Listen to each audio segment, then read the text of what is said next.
काया तेरी पावनी तेरा हंस बटे उलो, हंस बटे उलो, तेरा हंस बटे उलो। हाँ काया तेरी पावनी तेरा हंस बटे उलो, हंस बटे उलो, हंस बटे उलो।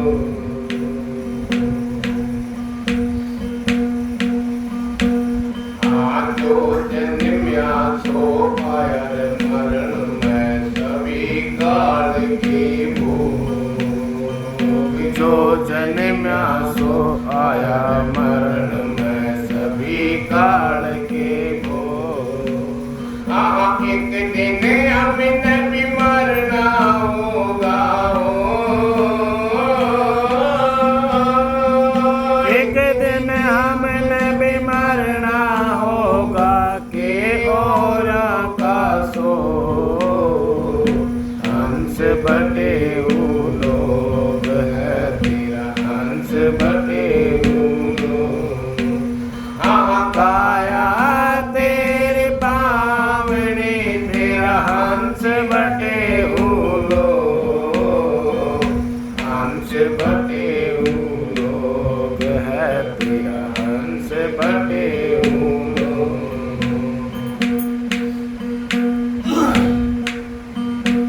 हाँ बालापन हंस खेल गवाया जवानी में भोगे वो, हाँ बालापन हंस खेल गवाया जवानी में भोग्या हो। वेद हुआ तन का पर लाग्या हो, वेद भया तन का पर लाग्या, काया में बढ़ गया रो, हंस बटे वो लोग है तेरा हंस बटे वो लोग। हाँ काया तेरी पावनी तेरा हंस बटे वो लोग, हंस बटे वो लोग, हंस बटे वो लोग। हमारी जवानी में ऐसे डोला तू जंगल में रो, हमारी जवानी में ऐसे डोला तू जंगल में रो।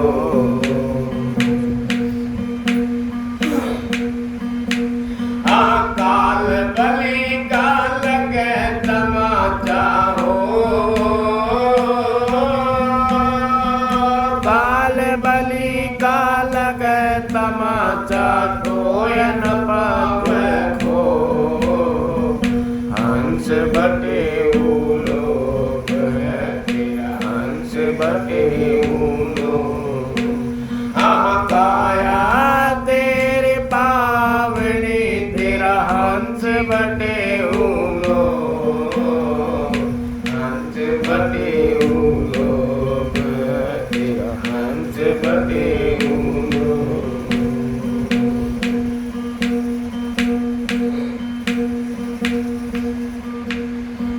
हरि भजन में आलस माने कुपद गवावे रो, हरि भजन में आलस माने कुपद कमावे रो। हाँ संत देख तेरा माता तिनके, संत देख तेरा माथा तिनक तारा पाप सर को, हंस बटे लोग है तेरा हंस बटे लोग। हाँ काया तेरी पावनी तेरा हंस बटे हो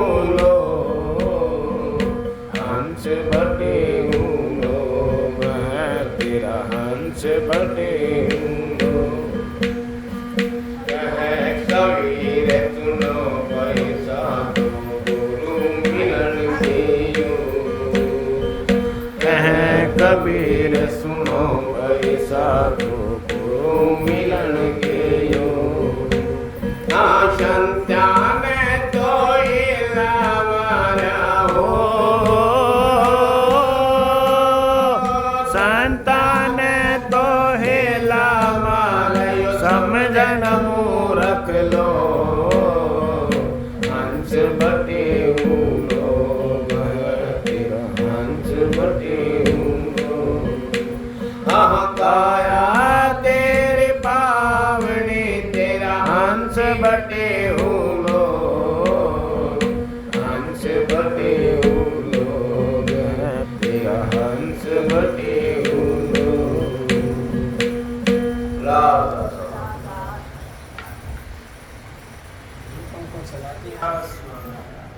राधा स्वामी दाता दयाल की दया, राधा स्वामी साय, राधा स्वामी। सबके आगे हाथ जोड़ के विनती है, जितनी देर सत्संग हो वाणी हो उतनी देर आप शांति से सुनते हैं।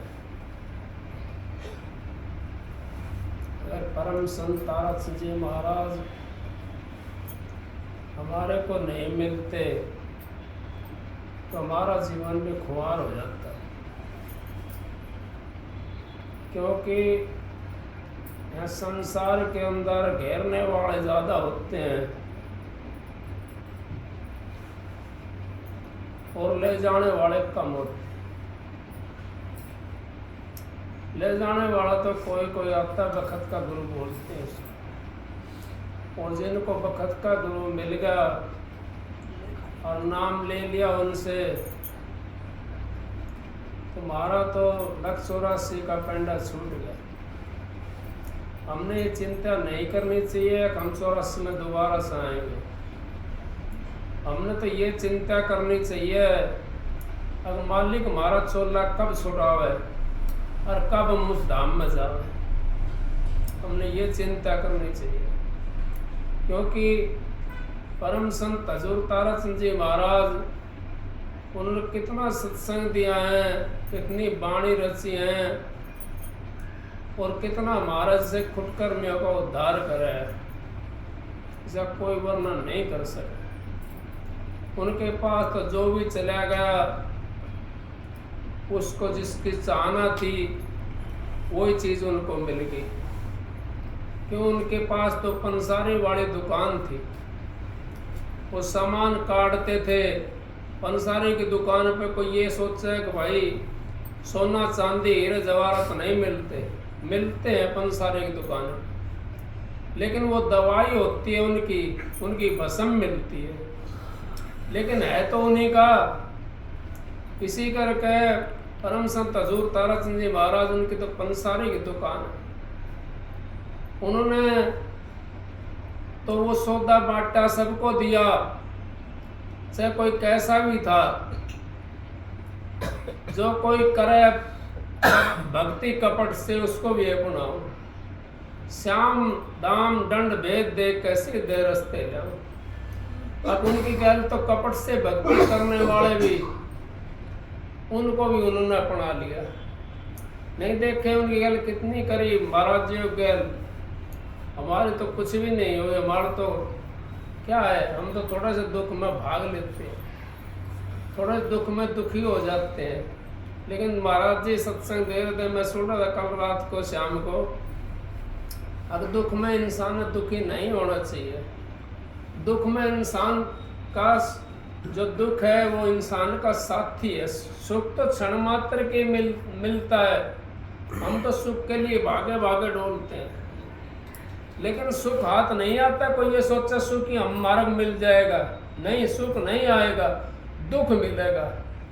क्यों मिलेगा दुख? अब दुख हमारा साथी है, सुख तो हमारा साथी है ही नहीं। जिसकी हम चाहना करते हैं वो हमारा साथी नहीं है। साथी तो हमारा दुख है, दुख बिना बुलाया आता है तो साथी वो है ना।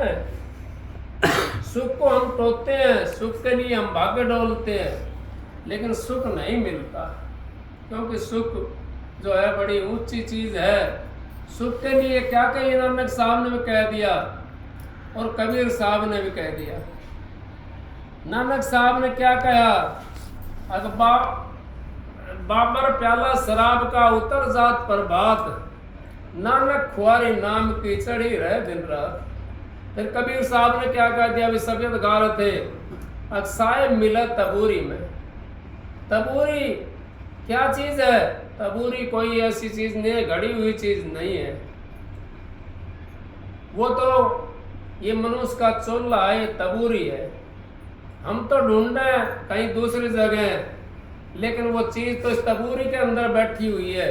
अगर उसकी हमने खोज ना कर ली तो हमारे को मिल जाएगी। शायद मिला तबूरी में, लेकिन हम तो उस फूल के अंदर लगे हुए हैं। ये संसार फूल संभल को सुवार देख रजायो, और मारी चोंच रुई निकसाई हाथ कछु न आयो। ये संसार जितना मिठो है, इतनी मिठास इसके अंदर है, जैसे संभल का फूल की तरह। लेकिन इसमें जब चोंच मारते हैं हम, तो हमारा क्या मिलता है? कुछ नहीं मिलता। इसमें तो रुई रुई है, कोई चीज नहीं है इसके अंदर। फिर मूंड दे पछताए, सारे जब उम्र निकल गई, हम तो संभल का फूल में लगा रहा है, यूं सोच रहा था अब पता नहीं क्या है इसके अंदर। तो बहुत सुआ देख रही जाए, बड़ा सुतरो हो संभल का फूल। अगर चोंच मारा तो उसका मैं रुई निकल गया। तो ये हमारा जो यहाँ पे है, चल रहा है संसार के अंदर, बड़ा सुतरा लग रहा है, बड़ा अच्छा लग रहा है। लोग हमारी तो ऐसी तो जवानी रहेगी सदा, ऐसा ही हमारा धन दौलत रहेगी हमारे पास में, ऐसा ही हमारा जो है मकान दुकान रहेगा। फिर क्या है? ये तो फूल संभल का है। ये किसने देखा? किसी ने नहीं देखा। महात्मा की याद आ जाती है मिसाल। महात्मा एक राजा के पास में चला गया, बैल पे पहुंचा, वहां पे तो डोडी मान खड़े थे, भाई महात्मा जी कहाँ जाओगे? अगर भाई आज की रात तो मैंने इस सराय में रुकना है। अरे भाई महात्मा जी, आप तो क्या बात है, आप तो आंधे हो रहे हो क्या? ये महल का आपने सराय दिखाई दे रहा है। तो बोला नहीं, ये सराय तो है, मैं तो सराय बता रहा हूँ, सराय तो है। अब महाराज ये तो महल है, ये सराय नहीं है, सराय तो कहीं जाकर दूसरी जगह देखो। तो बोला मैं भी तो यही कह रहा हूँ, ये तो सराय है, ये महल नहीं है। ऐसे करते करते वो राजा तक बात पहुंच गई। राजा कहने लगा वह बुलाओ उस महात्मा को। क्या बात है, महल को सराय बता रहा है, इतना रकम लगा रखे, इतना इसके अंदर कमरा है, इतनी वो फलानी चीज है, इतने हीरे जवाहरात, फिर भी इसको सराय बता रहा है। बुलाओ उसको। महात्मा जी बुला लिया। महात्मा जी वहां पर पहुंच गया। कहने लगे महात्मा जी आप महल दिखाई नहीं दे रहा आपको, आप तो इसकी सराय बता रहे हो। उन्होंने कहा हाँ भाई महाराज, मैं आप इसको सराय तो कह रहा हूँ, ये आपको महल दिखाई देता, लेकिन मेरे को तो सराय दिखाई देती। अब सराय कैसे है? अब पहले कौन था? अब पहले मेरे पिताजी थे। अब दोबारा अब उसके पहले कौन था? अब मेरे बाबा जी थे। अब उससे पहले कौन था? मेरे दादाजी से। अब उससे पहले कौन था? परदादाजी थे। अरे भाई एक आ रहा है और एक जा रहा है, तो एक आता है वहां पे, एक जाता है, तो सराय तो है, सदा कोई नहीं रहे यहाँ पे। धन का घमंड नहीं करना चाहिए हमने, ना तो धन का घमंड करना चाहिए, ना तन का घमंड करना चाहिए, ना गाड़ी घोड़ा घमंड करना चाहिए। तो हाथ का महल होता है, इसमें तो हम सराय की तरह आए हुए यहाँ पे। 10 दिन, महीना, 2 महीना, 4 महीना, 10 साल, 20 साल, 100 साल, एक दिन खाली करनी पड़ेगी ये सराय जिसमें हम बैठे हैं। ये भी हमने खाली करना पड़ेगा, ये शरीर भी खाली करना पड़ेगा, ये भी सराय की तरह है। ये शरीर चला जाएगा, दूसरा शरीर मिल जाएगा। अगर भजन नहीं करा तो हमने भजन कर लिया तो हम इस सराय से बच जाएंगे।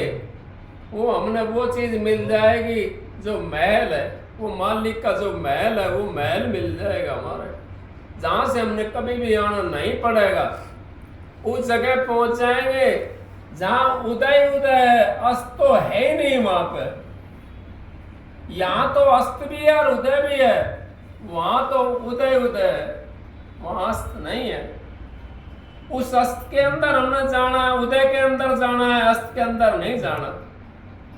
अस्त के अंदर तो अब हम पड़े हुए हैं, कहीं दिन निकल रहा है, कहीं रात हो रही है। वहां तो दिन ही दिन है, वहां तो कोई ऐसी चीज है ही नहीं जिसकी हमने चाहना नहीं है। वहां तो हर चीज मिलेगी। उस जगह पहुंच जाते हैं तो हमारा काम बन जाएगा, 184 जिया जो उनका छुटकारा मिल जाएगा हमारा। और वो है कहाँ? वो इस शरीर के जरिए से देख सकते हैं हम। इस शरीर के जरिए से सुपना देखते हैं हम। शरीर के बिना सुपना दिखाई देता है? नहीं देता। इसी तरीके से हम शरीर के जरिए से वो चीज देख सकते हैं, वो परमात्मा से मिल सकते हैं। अगर शरीर नहीं तो परमात्मा से नहीं मिल सकते। देवी देवता भी उस मालिक से नहीं मिल सकते, क्योंकि उनके पास शरीर नहीं है, उनके पास सूक्ष्म है, उनके पास सूक्ष्म है। उससे कैसे मिलेंगे वे? शरीर से मिल सकते हैं। शरीर जब तक हमने तो शरीर मिला हुआ है और फिर हम लेट कर रहे हैं, फिर हम पछता रहे हैं। क्या पछता रहे हैं? आज का दिन तो निकल गया, आज का दिन तो गया, खत्म हो गया। अब कल पता नहीं होवे ना होवे। कल का क्या पता? किसी ने पता है, किसी नहीं पता कल का।